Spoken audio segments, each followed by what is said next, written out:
नमस्कार, सी न्यूज भारत में आप सभी का स्वागत है। इस वक्त मैं आपके साथ ऋचा सिंह। वक्त हो चुका है खबरें अब तक का। खबरें अब तक में आज हम बात करेंगे सैन्य अधिकारियों संग पीएम मोदी की हुई अहम बैठक की, भारत पाकिस्तान के बीच मुखिया बने डोनाल्ड ट्रंप की और भारत पाक के बीच सीज फायर की टाइमलाइन और पावर लाइन की, और साथ ही अंत में आपसे एक खास मुद्दे पर हम चर्चा करेंगे। लेकिन उससे पहले एक नजर डाल लेते हैं इस वक्त की बड़ी हेडलाइंस पर। पीएम मोदी ने की अहम बैठक, राजनाथ, जयशंकर सहित डोभाल और तीनों सेना प्रमुख रहे मौजूद। सीएम योगी का बड़ा तोहफा, प्रदेश में एक साथ खुलेंगे 71 नए कॉलेज, इसी सत्र से शुरू होगी पढ़ाई। हमारे सभी मिलिट्री बेस एक्टिव और जरूरत पड़ने पर हर मिशन के लिए तैयार, तीनों सेनाओं का ऐलान।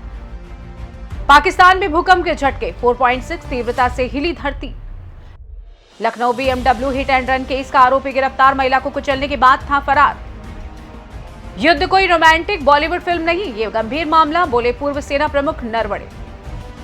हमारे सभी एयरबेस ऑपरेशनल हैं, प्रेस ब्रीफिंग में बोले DG air operation. Virat Kohli ने टेस्ट क्रिकेट से लिया संन्यास, 14 साल बाद कहा अलविदा। सोने चांदी की कीमतों में आई भारी गिरावट, 2500 रुपए गिरकर 93,100 प्रति 10 ग्राम पहुंचा gold. Bharat Pakistan cease fire के बाद शेयर बाजार गुलजार, सेंसेक्स 2300 अंक चढ़ा, निफ्टी 24,700 के बाद।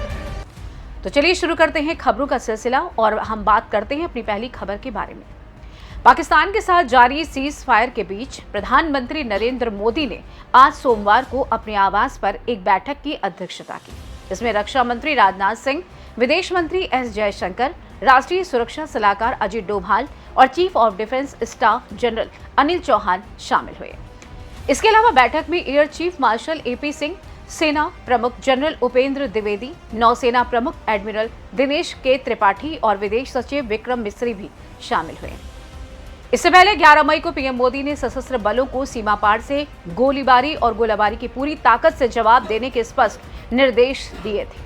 बता दें कि सूत्रों के मुताबिक पीएम मोदी ने कहा था कि वहां से गोली चलेगी तो यहां से गोला चलेगा। उन्होंने कहा था कि ऑपरेशन सिंदूर अभी खत्म नहीं हुआ है और LOC के पार से दागी गई हर पाकिस्तानी गोली का जवाब भारत बम से देगा। बता दें कि भारत और पाकिस्तान के बीच सहमति के बाद सीज फायर लागू हो गया है। भारतीय वायुसेना ने बताया कि ऑपरेशन सिंदूर में उसे सौंपे गए टास्क सटीकता के साथ पूरे किए गए। ऑपरेशन अभी भी जारी है और खत्म नहीं हुआ है। सूत्रों के अनुसार पीएम मोदी ने JD वेंस से बातचीत में कहा कि तकनीकी और सैन्य उपयोग में अंतर था। भारत और पाकिस्तान के बीच बहुत बड़ा अंतर था। पाकिस्तान को एहसास हुआ कि वे उस श्रेणी में नहीं है। भारत ने अपनी मर्जी से हमला किया और पाकिस्तान के ज्यादातर हमलों को नाकाम कर दिया गया। पाकिस्तान को कोई संदेह नहीं होना चाहिए। जाहिर है, पिछले महीने जम्मू और कश्मीर के पहलगाम में एक घातक हमले के बाद पाकिस्तान और पाकिस्तान के कब्जे वाले कश्मीर में कई आतंकी ठिकानों पर हमला करने के लिए 7 मई को ऑपरेशन सिंदूर शुरू किया गया था। इसमें करीब 100 आतंकी मारे गए, जिनमें कंधार हाईजैक के आतंकी भी शामिल थे। इन हमलों के बाद पाकिस्तान इस कदर बौखलाया कि उसने LOC पर गोलीबारी कर कई निर्दोषों की हत्या की। खैर, रुक करते हैं हम अपनी अगली रिपोर्ट की ओर। भारत और पाकिस्तान के सीज फायर में 2 सीन खास हैं। पहला दगाबाजी, दूसरा कलाबाजी। दगाबाजी वाला सीन पाकिस्तान का है, जिसने 3 घंटे में सीज फायर तोड़ दुनिया को अपना DNA दिखाया। वो जो बोलता है वो करता नहीं है। शरीफ सरकार बस मुखौटा है, जनरल मुनीर ही सुप्रीम है। और दूसरा कलाबाजी वाला सीन अमेरिका का है, जिसने मुखिया बनकर सीज फायर का क्रेडिट लेने के लिए अमेरिकी राष्ट्रपति डोनाल्ड ट्रंप ने अपनी 2 बार फजीहत करवाई और अपने लिए बेगानी शादी में अब्दुल्ला दीवाना जैसी स्थिति बना दी।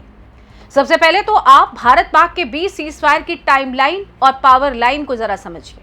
दरअसल शाम 5:33 पर अमेरिकी राष्ट्रपति ट्रंप का भारत पाक के सीज फायर वाला ट्वीट आया। भारत के आधिकारिक ऐलान से पहले ही ट्रंप ने सोशल मीडिया प्लेटफॉर्म पर इसका क्रेडिट लपकते हुए कह दिया कि सब कुछ उन्होंने करवाया है।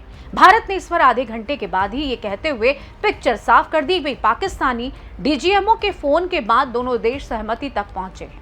ट्रंप ने भले ही सीज फायर की खबर ब्रेक की, लेकिन फैसला भारत पाक के स्तर पर हो चुका था।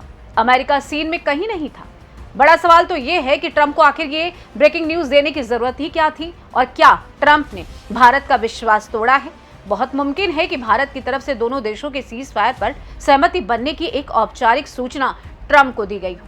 और उतावले ट्रंप ने क्रेडिट लेने के चक्कर में इसे ब्रेकिंग न्यूज बना दिया। लेकिन सवाल यह भी है कि आखिर ट्रंप को ऐसा करने की जरूरत क्यों पड़ी।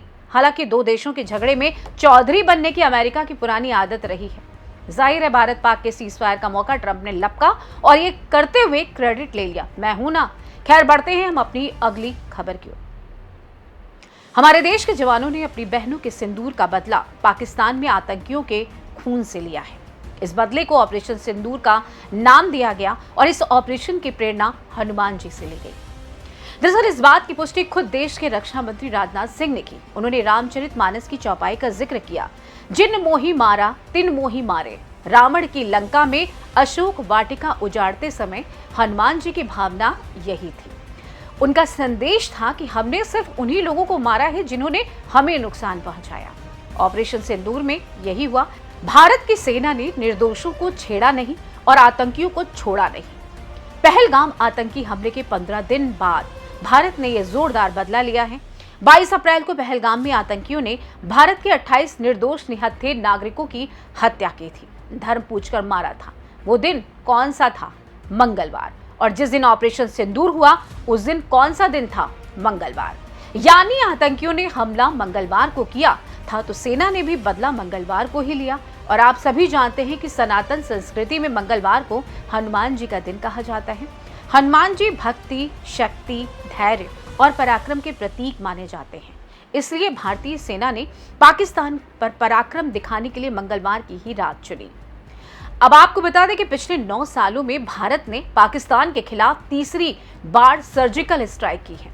लेकिन इस स्ट्राइक का असर कल्पना से भी ज्यादा बड़ा दिख रहा है। इतना ज्यादा बड़ा कि हमेशा सबूत मांगने वाले पाकिस्तानी फौज ने खुद ये कबूल कर लिया है कि भारत ने पाकिस्तान पर 24 मिसाइलों से हमला किया। ऑपरेशन सिंदूर में पाकिस्तान के आतंकी ठिकानों पर एयर स्ट्राइक हुई। मंगलवार की रात पाकिस्तानी आतंकियों के 9 टारगेट तबाह किए गए। रात में 1:04 पर ऑपरेशन सिंदूर शुरू हुआ और 25 मिनटों में बिना किसी नुकसान के ये सैन्य अभियान समाप्त हो गया। एयर स्ट्राइक के करीब 9 घंटों के बाद भारतीय विदेश मंत्रालय, सेना और एयरफोर्स के अफसरों ने देश और दुनिया को हवाई हमले की पूरी जानकारी दी। पहली बार पाकिस्तान की सीमा में 100 किलोमीटर अंदर जाकर पाकिस्तानी पंजाब के बहावलपुर में हमला किया गया। 2019 में बालाकोट का हमला भी पाकिस्तान में किया गया था, लेकिन वो इलाका LOC के करीब था, जबकि बहावलपुर भारत पाकिस्तान इंटरनेशनल बॉर्डर के पार मौजूद है। इससे पहले कभी पाकिस्तान में इतनी लोकेशन पर भारत ने एक साथ हमला नहीं किया था। जाहिर है किसी भी लड़ाई में टाइमिंग सबसे अहम होती है और भारत ने इस बार यही किया। भारत ने पहले मॉक ड्रिल और फिर वायुसेना के युद्धाभ्यास का ऐलान किया। इन खबरों को देखकर पाकिस्तान की सरकार इत्मीनान की नींद में सो रही थी। उन्हें लगा कि भारत अब तक हमले की तैयारी ही कर रहा है, लेकिन रातों रात भारतीय सेनाओं ने हमला करके आतंकियों के ठिकाने को तबाह कर दिया। आज हम देश के 140 करोड़ लोगों की तरफ से भारतीय सेना को ऑपरेशन सिंदूर के लिए बधाई देना चाहते हैं, क्योंकि सेना ने ये हमले देश की उम्मीदों के मुताबिक किए हैं। आप पाकिस्तानियों के डरे हुए चेहरे देखेंगे तो उनकी आंखों में भारत की ताकतवर सेना का भय दिखेगा। ऑपरेशन सिंदूर के बाद हमारे दुश्मन की आंखों में ये खौफ देखना आपको अच्छा लगेगा। खैर जाते जाते आपको एक और अहम मुद्दे से हम रूबरू करवा देते हैं।